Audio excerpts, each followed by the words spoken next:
मैं एक बार जगन्नाथपुरी गया था, आप भी गए होंगे।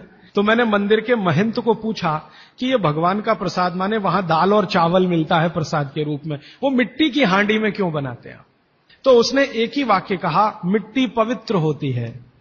लेकिन वो जो नहीं कह पाया महंत, वो आपको मैं कहना चाहता हूं कि मिट्टी न सिर्फ पवित्र होती है, बल्कि मिट्टी सबसे ज्यादा वैज्ञानिक होती है। क्योंकि हमारा शरीर मिट्टी से बना है। हम जब मरते हैं ना और शरीर को जला देते हैं तो 20 ग्राम मिट्टी में बदल जाता है पूरा शरीर। और इस राख का मैंने विश्लेषण करवाया एक लेबोरेटरी में, तो उसमें कैल्शियम निकलता है, फास्फोरस निकलता है, आयरन निकलता है, जिंक निकलता है, सल्फर निकलता है, 18 माइक्रो न्यूट्रिएंट्स निकलते हैं मरे हुए आदमी की राख में। ये सब वही माइक्रो न्यूट्रिएंट्स हैं जो मिट्टी में है। तो महंत कहता है कि मिट्टी पवित्र है, इसलिए हम मिट्टी के बर्तन में ही दाल पकाते हैं, भगवान को पवित्र चीज ही देते हैं, अपवित्र चीज भगवान को नहीं दे सकते। वो बहुत वैज्ञानिक स्टेटमेंट है, बस इतना ही है कि वो उसको एक्सप्लेन नहीं कर सकता। अच्छा, मैं वो दाल ले आया और भुवनेश्वर लेके गया, पुरी से भुवनेश्वर। भुवनेश्वर में CSIR का एक लेबोरेटरी है, council of science and industrial research का लेबोरेटरी है, जिसको रीजनल रिसर्च लेबोरेटरी कहते हैं। तो वहां ले गया, कुछ वैज्ञानिकों से कहा ये दाल है, उन्होंने कहा हाँ हाँ ये पुरी की दाल है। मैंने कहा इसका विश्लेषण करना है, इस दाल में क्या है? तो उन्होंने कहा हमारे पास पूरे इंस्ट्रूमेंट नहीं है, हमारे पास जो जो चाहिए वो नहीं है, आप दिल्ली ले जाओ तो बेहतर है। तो मैंने कहा दिल्ली ले गया तो खराब तो नहीं होगी? उन्होंने कहा नहीं होगी, क्योंकि ये मिट्टी में बनी है। तो पहली बार मुझे समझ में आया मिट्टी में बनी है तो खराब नहीं होगी। तो मैं ले गया दिल्ली तक, सच में ले गया। और भुवनेश्वर से दिल्ली पहुंचने में आप जानते हैं करीब करीब 36 घंटे से ज्यादा लगता है। दिल्ली में दिया, कुछ वैज्ञानिकों ने उस पर काम किया और उनका जो रिजल्ट है, जो रिसर्च है, जो रिपोर्ट है, वो ये है कि इस दाल में एक भी माइक्रो न्यूट्रिएंट कम नहीं हुआ पकाने के बाद भी। तो प्रेशर कुकर की दाल को जब उन्होंने रिसर्च करके देखा तो उन्होंने कहा इसमें माइक्रो न्यूट्रिएंट्स बहुत ही कम है। मैं पूछा परसेंटेज वाइज बता दो, तो उन्होंने कहा अगर अरहर की दाल को मिट्टी की हांडी में पकाओ और 100% माइक्रो न्यूट्रिएंट्स हैं, तो कुकर में पकाने में 13% ही बचते हैं, 87% नष्ट हो गए।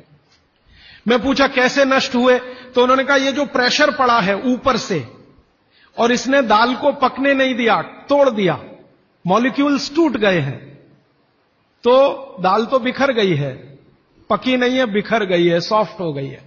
तो खाने में हमको ऐसा लग रहा है कि ये पका हुआ खा रहे हैं, लेकिन वास्तव में वो नहीं है। पके हुए से मतलब ये होता है कि जो माइक्रो न्यूट्रिएंट्स आपको कच्चे रूप में शरीर को उपयोग नहीं आते, उनको आप उपयोगी बना लें, इसको पका हुआ कहते हैं आयुर्वेद में। तो उन्होंने कहा कि ये मिट्टी की हांडी की दाल बहुत बहुत क्वालिटी में ऊंची है, बशर्ते कि आपके प्रेशर कुकर की। और दूसरी बात तो आप सभी जानते हैं, वो मुझे सिर्फ रिपीट करनी है कि मिट्टी की हांडी की बनाई हुई दाल को खा लीजिए तो जो उसका स्वाद है वो जिंदगी भर नहीं भूलेंगे आप। इसका मतलब क्या है? भारत में चिकित्सा का और शास्त्र पाक कला का ऐसा विज्ञान विकसित हुआ है जहां क्वालिटी भी मेंटेन रहेगी और स्वाद भी मेंटेन रहेगा। तब मैंने गांव गांव घूमता रहता हूं तो पूछना शुरू किया, तो बोलते हैं लोग कि ज्यादा नहीं, 30-40 साल पहले सब घर में मिट्टी की हांडी की दाल थी। मेरी दादी को पूछा तो दादी कहती है कि हम तो जिंदगी भर मिट्टी की दाल ही खाते रहे। तब मेरे समझ में आया कि मेरी दादी को डायबिटीज क्यों नहीं हुआ। तब मुझे समझ में आया उसको घुटने का दर्द क्यों नहीं हुआ। तब मुझे समझ में आया उसके 3200 दांत मरने के दिन तक सुरक्षित थे, क्योंकि हमने उसका अंतिम संस्कार किया। अगले दिन जब राखी लेने गए तो सारे दांत उसके 32 के 32 निकले। तब मेरे समझ में आया कि 94 साल की उम्र तक मरते समय चश्मा क्यों नहीं लगा उसकी आंखों पे, और जीवन के आखिरी दिन तक अपने कपड़े खुद अपने हाथ से धोते हुए मरी थी। ये कारण है कि शरीर को आवश्यक माइक्रो न्यूट्रिएंट्स की पूर्ति अगर नियमित रूप से होती रहे तो आपका शरीर ज्यादा दिनों तक बिना किसी दूसरे की मदद के काम करता है। तो माइक्रो न्यूट्रिएंट्स पूरा सप्लाई मिला दाल में, जो खाई थी उसने मिट्टी की हांडी में पका पका के। और न सिर्फ दाल पकाती थी वो मिट्टी की हांडी में, बल्कि दूध भी मिट्टी की हांडी में पकाती थी। घी भी मिट्टी की हांडी से ही निकालती थी, दही का मट्ठा भी मिट्टी की हांडी में ही बनता था। अब मेरे समझ में आया कि हजारों साल से मिट्टी के बर्तन क्यों इस देश में आए। हम भी एल्यूमिनियम बना सकते थे। हिंदुस्तान में बॉक्साइट के खजाने भरे पड़े हैं। कर्नाटक बहुत बड़ा भंडार, तमिलनाडु, आंध्र प्रदेश बॉक्साइट के बड़े भंडार हैं। हम भी बना सकते थे, अगर बॉक्साइट है तो एल्यूमिनियम बनाना कोई मुश्किल काम नहीं है, लेकिन हमने नहीं बनाया क्योंकि उसकी जरूरत नहीं थी। इसलिए कुम्हारों की एक पूरी की पूरी जमात इस देश में खड़ी की गई कि तुमको भैया मिट्टी के ही बर्तन बनाने हैं। माने तुमसे बड़ा वैज्ञानिक कौन। अब ये कुम्हार जो इतने बड़े वैज्ञानिक हैं इस देश के, जो मिट्टी के बर्तन बनाकर हजारों साल से दे रहे हैं हमारे स्वास्थ्य की रक्षा करने के लिए, हमने उनको नीची जाति बना दिया। हम कैसे मूर्ख लोग, ये ऊंचा नीचा हमने डाल दिया इस देश में, इसी ने देश का सत्यानाश कर दिया। अगर प्रेशर कुकर की कंपनी जो बना रही है प्रेशर कुकर वो ऊंचा आदमी है, तो ये कुम्हार नीचा कैसे हो गया।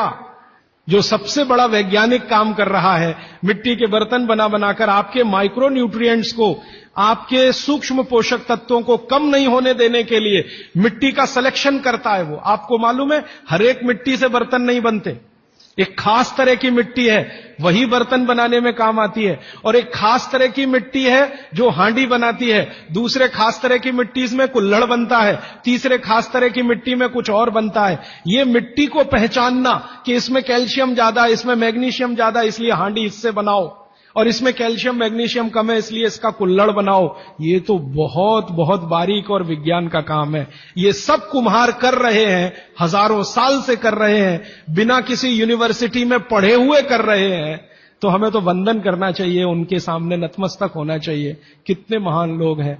दुर्भाग्य से सरकार की कैटेगरी में वो बैकवर्ड क्लास में आते हैं। और सबसे मजे की बात कि ये हांडी जब खत्म होगी, माने इसकी लाइफ पूरी हो जाएगी, तो ये हांडी फिर मिट्टी में मिल जाएगी और फिर वही मिट्टी से हांडी बन जाएगी। दुनिया में ऐसी कोई वस्तु नहीं है। प्रेशर कुकर के बारे में तो नहीं कह सकते आप, बायोडिग्रेडेबल है। तो आप भी कर लीजिए ये काम, प्रेशर कुकर निकालिए, मिट्टी की हांडी ले आइए। तो आप कहेंगे जी दाल देर में पकेगी, सिद्धांत ही वही है दाल का, तो जो देर में खेत में पकी है वो देर में घर में भी पकेगी। आप कहें जी मिट्टी की हांडी के बाद अगर कोई चीज है, तो हमारे यहां एक मेटल बनता है जिसको आप लोग कहते हैं एलॉय है, कांसा। तीसरा सबसे अच्छा माना जाता है पीतल। अब ये कांसे और पीतल में भी हमने काम कर लिया कि अरहर की दाल को कांसे के बर्तन में पकाएं तो उसके सिर्फ 3% माइक्रो न्यूट्रिएंट कम होते हैं, 97% मेंटेन रहते हैं।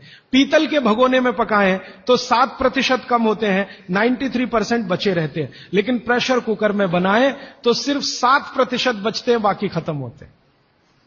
अब आप तय कर लीजिए, आपको लाइफ में क्वालिटी चाहिए तो आपको मिट्टी की हांडी की तरफ ही जाना पड़ेगा, माने भारत की तरफ वापस लौटना पड़ेगा, इंडिया से। अभी हम हैं इंडिया में, जो बनाया अंग्रेजों ने या बना दिया अमरीकियों ने, इस इंडिया से निकल के भारत की यात्रा करनी पड़ेगी। और मैंने पिछले 1-2 वर्षों में ये बातें गांव गांव में कहना शुरू किया है, तो इसका परिणाम पता है क्या, कि कुम्हारों की इज्जत बढ़ गई है गांव में।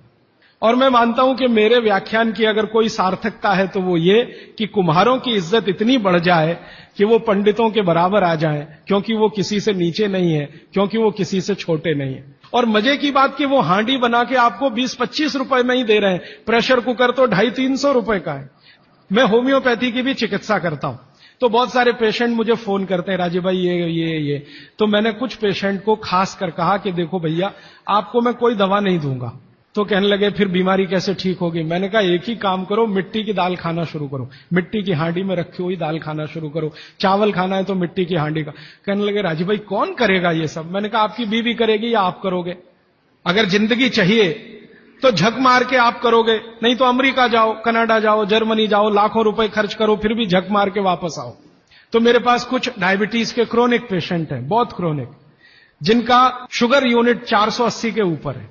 ऐसे 100 से ज्यादा पेशेंट, वो 8 से 9 महीना हो गया नियमित रूप से मिट्टी की दाल और मिट्टी का चावल, माने हांडी की दाल और हांडी का चावल, हांडी की खिचड़ी नियमित रूप से खा रहे हैं।